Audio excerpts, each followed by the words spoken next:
I remember as a kid, alternative artworks, or alt arts for short, was one of the coolest things in the magical world of Yu-Gi-Oh! Back then, alt arts were reserved for some of the most iconic cards in the game. If you played a deck with more than one copies, you were legally obligated to use different ones, or you would be shot with invisible guns and sent to the Shadow Realm on the spot. Back then I remember thinking that more cards needed alt arts. Seems like after so many years, Konami agreed with me and started making alt arts a more common occurrence. Which made me think, how did we get here? Let's have a look at the history of alt art. It is important to note that this topic can get very convoluted due to the nature of how cards get printed in the TCG versus the OCG. Let us not forget that Yu-Gi-Oh! Started officially in Japan in 1999, which is 3 years before us in the West. For context, before I even start talking about our first set, in Japan they already had at least 5 alt arts that to this day we have not seen printed anywhere. Something confused me when I found out, since I've been seeing these arts in Yu-Gi-Oh! Games and fake cards throughout my whole childhood. But it does make sense, as they are the Asia Championship 2001 prize cards. As you know, these early OCG tournament cards are exclusive and are not printed again, just like these extremely rare cards. Also, censored arts will not appear in this video, as they are accidental, and if the TCG hadn't started the Lost Arts initiative, we would have never gotten to see them in the West. Plus, a lot of them have so small changes that are not worth talking about, with some very minor exceptions. But with that out of the way, let us talk about the history of the alternative artworks in Yu-Gi-Oh! And please go ahead and tell me which one is your favorite, I'm really curious to hear about that. So, right off the gate, we in the TCG were introduced to the concept of alt arts with Dark Magician and Blue Eyes White Dragon. I mean, yeah, who else? Both of these monsters got their iconic TCG artworks in Legend of Blue Eyes, but also their more iconic anime designs in the Yugi and Kaiba starter decks. The next monsters that got alt arts are some completely new and original cards that none of you have heard of. Blue Eyes White Dragon, Red Eyes Black Dragon, Dark Magician! Woo! Oh, that's right. It's everyone's least favorite artworks that have sick anime references. All because Konami insisted on making them the default cheap artworks to get in every reprint set and video game. Well, at least the first two. You see, for some reason Red Eyes has the same artwork in slightly different colors. And technically, this one came out first. The next one is the one that has the same fate of being disliked just as the other two. So, that sucks for it. And that is the beginning of a clever Konami trend that as someone who did not live in America, or even America EU, did not have access to, where a lot of amazing artworks came out as Shonen Jump promos. I just hated that. And I will continue to hate it for a while. But let's focus on Dark Magician again and talk about Dark Paladin. So, we have two cards here. Dark Paladin got his first alt art in the moment he came out. In America, at first they got this artwork, and Konami then gave the option for players to send them back and get the one they were supposed to get. I know it sounds weird, go watch Capital G's video where he explains the whole story with more detail. And that was also the set that debuted Dark Magician Girl, and she got her first alt art in the collectible tins of 2005. Probably one of the coolest artworks, to be honest, if we're speaking strictly about this specific printing. Love it. Speaking of love, next up we have Harpy's Feather Duster. While this card first came out in a video game, it got a new artwork that I grew to really like, solely based on the fact that it shows a card on it. A card based on the design that the cards used to have in the past. Next up we have this little cutie, Wink Kuribo, winking at us just like he did at Jaden in the anime. Amazing idea for an alt art. Now we just need the Ojamas with our butts on the screen. Or, you know, we can focus on this guy's older brother, Kuribo. And the best artwork he ever had. It's true, you can fight me about it, you're still gonna lose. Speaking of best artworks, Cyber Dragon. This beauty really made Cyber Dragon even cooler, and it even gave Cyberdark players a lore accurate copy of a card to use. To this day, if you use Cyberdarks and you use the original artwork, you will be blasted on sight. By me. Run! And we, of course, also got Cyber and Dragon in the Strike of Neo Special Edition as a promo card. I remember buying this and thinking it was so cool. Actually, it is very cool. Still have the card to this day.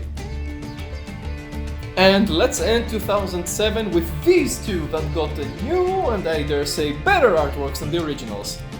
Also, the only real way to get these cards since the video game promos were fucked between USA and the EU. So, you wanted Metamorph and Red Eyes Black Metal Dragon, good luck. 2008 was arguably the best year for alt arts, as we got the anniversary pack. which was just alt art galore. All the OGs got a glow up from Kazuki Takahashi himself, and they are still extremely valuable. Insane cards. That set also included the best card that has ever been printed, ever, best, ultimate, amazing, incredible, bestest, meta level, tier 0, Shiba Warrior Taro. The bestest of boys, look at this good boy, he's such a good boy. Gotta say, waking up and finding this next to the Christmas tree was honestly incredible. I will remember that for a while. Storytime aside, we move on to 2010, the year with the most alt arts yet, and funnily enough, the next card on the list is one more Kazuki Takahashi artwork that came out 2 years later. Obelisk the Tormentor was the only Egyptian god to get an actual different base appearance in the anime/manga, and we finally get this badass guy in a Shonen Jump promo. Yay! At least it got an actual print next year, so that's nice. Continuing with the anime monsters, we got the two duelist packs, Yugi and Kaiba. The cool thing about this double release was that both of them had 4 alt arts each. Duelist pack Yugi had Summoned Skull, Dark Paladin, Dark Magician Girl, and the anime polymerization. While Duelist pack Kaiba included Exceed's Dragon Cannon, Lajin the Mystical Genie of the Lamp, Crushcant Virus, and Vorse Raider. Always cool. Speaking of cool, let's put an end to 2010 with 2 Marik cards, Visor Des and the Winged Dragon of Ra. That's right, one more Kazuki Takahashi artwork and a card that to this day I do not understand why it was an alt art. This version of Ra is my favorite, and whenever I get the chance to play a Ra deck in the real life, this is the one I'll be using. 2012 had a total of 6 alt arts. First of all, we had Gold Series 4 Pyramid Edition, with Toon World and Millennium Shield. Even though I'm not sure I want to count the McDonald's promotional cards since they're American exclusive. And after that we have one of the best Dark Magician artworks drawn by Takahashi himself once again, and was a fucking jump promo. Told you I would not let that go very fast. And then we get some more GX cards for a change. In the Legendary Collection 2, the Duel Academy years. Elemental Hero Avian, Burstinatrix and Sparkman. We finally got these awesome evil versions of the normal elemental heroes in beautiful secret rare. Well, excluding Clayman. Oh boy, look at the time! That was too much time spent away from the original anime. Let's complete the Egyptian god trio and see the new artwork of Slifer the Sky Dragon. I just love how fierce Slifer looks here, blasting his thunder from a cloudy sky. Thunder. And thunder. And thunder is electricity. You know who else uses electricity? That's right, number 34 Terrorbite! Yeah, that guy. That is still one of the most random alt arts in the entire game for me. But hey, don't let that distract you from the fact that we finally reached the Zexal Era! And that we didn't get a single alt art from 5Ds before that. Huh. And then we go on a 3-year break. But the good thing is that alt arts return with a big fan favorite 3 years later in Arcana's Dark Magician. Honestly, this was the main reason to even buy Yugi's legendary decks. Another got reprinted in a more shiny version, Speed Duels. I'm not even sure it's worth it anymore. And the next year, we got even more Battle City alt arts in Millennium Pack. Celtic Guardian, Gaia the Fierce Knight, Flame Swordsman, Acid Trap Hole, Kunai with Chain, Launcher Spider, Tiger Axe, Pendulum Machine, Thousand Dragon, and Widespread Ruin. A lot of cool shit. And we got even more anime nostalgia in the same year because of the new movie that just came out. Yay! Firstly, we have the alt arts from the structure decks that came out at the time. From Yugimoto, we get Arcana Knight Joker and Dark Magician. And from Zero Kaiba, we get Exist Dragon Cannon. It is weird to see one of them get more cards than the others, since all the time they've been trying to keep them equal, but it's really cool to get one of my favorite artworks for Dark Magician ever. And the movie pack actually gave me another one, same with Blue Eyes. Of course, we cannot forget about Dark Magician Girl and Slifer the Sky Dragon in here, but accompanying Slifer we also have an Obelisk alt art. But it's only a theater promo. While that is cool, it's one of those things that I hate because it is once again region locked. Thankfully, Konami for some reason decided to print that specific movie pack in 3 different rarities, 3 different times. First it was all Ultras, second it was all Secrets, and third time it was all Gold. So Obelisk was included in the reprints of the pack, which is the saving grace for this artwork. The same year we get to jump into Arc 5 with the legendary Dragon decks. This awesome box gave us new arts for the 4-dimensional dragons, and it is one of the products that to this day I regret not buying. But I find it interesting that the best looking one is Odai's, especially considering that he's the least cool out of them. At least when it comes to base versions, evolutions are varied. 2 years later, we have the very first Vrains alt art in the structure deck Soul Burner. Which makes sense, as it is the ace monster of one of the most popular Yu-Gi-Oh characters of all time. But what about the other Vrains characters, I hear you say? Well, they got their chance to get alt arts in one of the most hyped sets ever, Dual Power. Although they do kind of feel like an afterthought when you can straight up get an alt art for every main character monster out of the box. That's insane. This set came out after the historic ban of a protagonist's ace monster, so instead of Firewall we get Decode Talker. That's interesting. On a positive note, we finally got that 5D's alt art we've been looking for. Yay! Speaking of dragons, a few months later we got 5-headed dragon in Battles of Legend Hero's Revenge, with a nice new design that shows the monster better. But the last alt arts of 2019 were the third most important alt arts to ever exist in the game. Why are they so important? They are the first ever alt arts that are not for anime cards, but instead for iconic card game monsters that we're seeing play in almost every deck. That opened the floodgates to non-anime cards to be redrawn in a lot of cool ways. For instance, the next card to get the same treatment were from the structure deck Shadow Showdown. Construct and Winda return with honestly very cool artworks.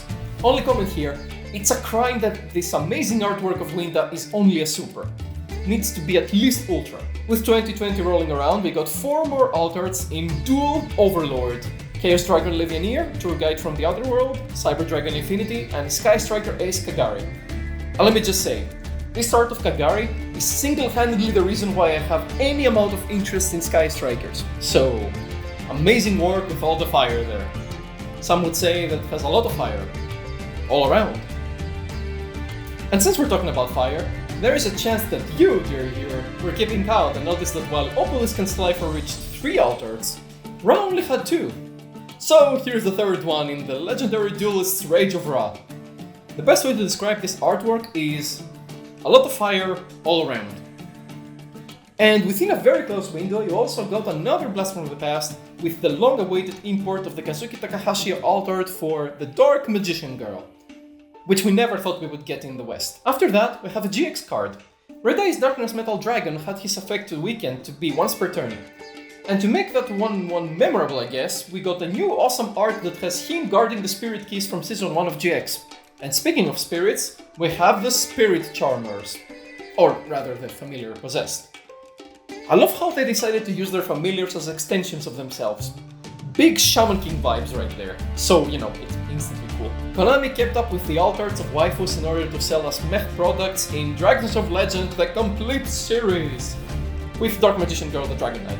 And a little later we got 6 more in an actually amazing set. Maximum Gold introduced us to Droll Lockbird, Apollousa the Bow of the Goddess, Alistair the Invoker, Elemental Hero Stratos, Fantastical Dragon Phantasme, and Borrelsword Dragon. While somehow the dragons are somehow super meh, all the other ones are amazing artworks for their monsters. And it finally made Apollousa affordable after several years. Another link to get an alt art is Firewall Dragon. Konami never had to ban a protagonist's ace monster before, so they changed his effect and released him back as a ghost rare in a new artwork. It is a very cool move on their part. At least if you already own the cheap version of the card.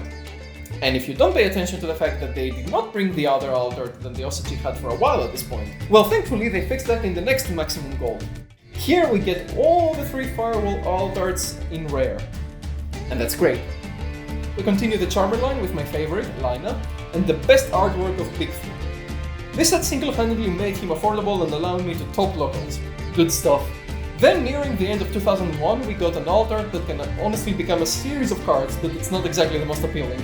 Number 39, Utopia, is a very cool concept, because look at all the number monsters that were in the anime. but I still believe that the sealed forms of the numbers works better for spells and traps. In 2022, we have the unofficial start of Yu-Gi-Oh's 25th anniversary, so we celebrate it with a new wave of Dark Magician and yes, Blue Eyes support in Battles of Chaos. But really, the card that we care about from here is the one that I never expected to see. The original, very first artwork of Dark Magician that appeared in the original manga and Season 0. I just love that this is a thing. And to continue the trend, Konami gave us more alt arts for OG monsters in the 2022 Megatins. Red Eyes Black Dragon, Blue Eyes White Dragon and Dark Magician Girl return. I do find it funny that out of all of these, the Blue Eyes is the one that is just, how should I put it? The ugliest one. It is also the only one I own. In 2023, the only alternative artwork we got in the TCG was Engage, which makes sense, since in this pack Konami started giving us a lot of the Sky Strikers that only appeared in the Sky Striker manga. Would love to see that happen for more archetypes, to be honest. In the beginning of 2024, we got Maze of Millennia, which introduced the alt art for Junk Warrior. This dude posing and doing his signature summoning pose is just awesome. I just love how cool he looks. It is such a shame that he only exists as a quarter century rare. Hopefully they reprint him in a lower rarity soon enough. I would love to have him in my Synchro Junk U-Save deck, whatever. Speaking of QCRs, in 2024 we also completed the trio of Magicians of Bonds and Unity. This is a very unique card because it exists exclusively as a QCR and it got a different color background depending on the set that it was in. Duelist Nexus, Age of Overlord and Father Nightmare gave it its responding colors in the background. In Battles of Legend Terminal Revenge, we get our hands on new manga arts for Ray and Rose, as well as 4 arts for 4 dual terminal archetypes, who make their return in the modern game. And that brings us to the end of the current timeline.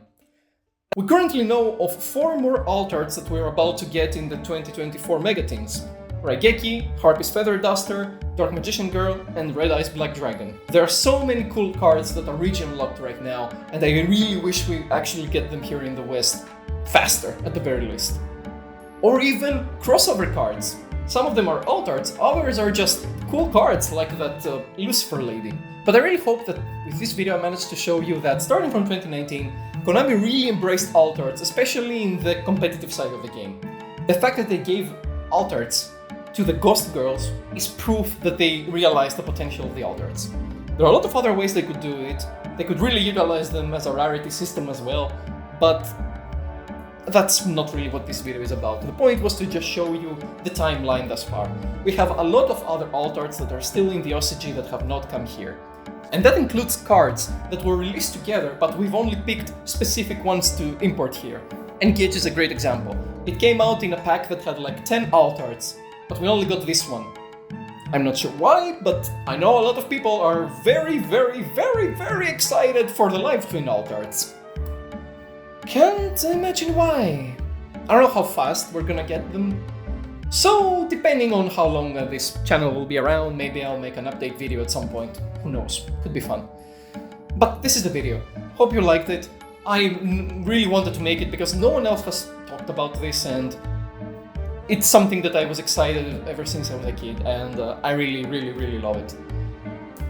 Hope you liked it too, and please share it around. Thanks for your time, thanks for your attention, and don't forget, you're cool! Stay in school. Obedience schooled. I'm saying bullshit, I'm going. Okay, bye.